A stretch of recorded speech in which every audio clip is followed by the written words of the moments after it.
IAS academy నిర్వాహకుడిగా ప్రారంభమై ఆ తర్వాతన అమరావతి జేఏసీ నాయకుడిగా రూపాంతరం చెంది చివరికి తెలుగుదేశం పార్టీలోకి చేరి తిరువూరు నుంచి ఎమ్మెల్యేగా గెలిచినటువంటి కొలికపూడిని టార్గెట్ చేస్తున్నారు అక్కడ ఉన్నటువంటి పార్టీకి సంబంధించిన కొంతమంది. అందులో ఒకటి కొలికపూడి మీద మొన్న తీసుకొచ్చినటువంటిది ఒక ఆస్పెక్టు. లేటెస్ట్గా లైంగిక వేధింపులు లాంటిది తీసుకొచ్చారు. అక్కడ లైంగిక వేధింపుల ఉదంతం అన్నటువంటిది అక్కడ సంచలనం సృష్టించినటువంటి వ్యవహారం. దాని మీద కొలికపూడి నిన్న ఏకంగా నిరవధిక నిరాహారదీక్ష అంటే ఆమరణ నిరాహారదీక్ష కూర్చున్నారు.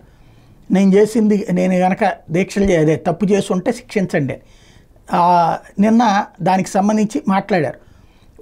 ఎవరైతే తన మీద ఆరోపణ చేశారో ఆ చేసినటువంటి భార్యాభర్తలు ఆ భార్య చేత రోజు తన ఫోన్ నుంచి నాకు మెసేజ్లు పంపిస్తుంటారు, నేను ఎప్పుడూ రిప్లై ఇవ్వలేదు, కానీ అది బేస్ చేసి ఆవిడ చేతన వాళ్ళ ఆయనే ఇలా మెసేజ్లు పెట్టించి తన భార్యను లైంగిక వేధిస్తున్నారు, నా మీద చేస్తారు కంప్లైంట్, కాబట్టి ఇందులో నిజాలు నిగ్గు తేల్చండి, ఒకవేళ నేను తప్పు చేస్తుంటే నన్ను శిక్షించండి, లేకపోతే కనుక వాళ్ళని శిక్షించండి అంటూ నిరాహారదీక్ష కూర్చున్నారు. ఇది చంద్రబాబు నాయుడు గారికి తెలిసిన తర్వాత తక్షణం ఆ దీక్ష విరమించమని చెప్పడం, దాంతో దీక్ష విరమణ అన్నది జరిగింది.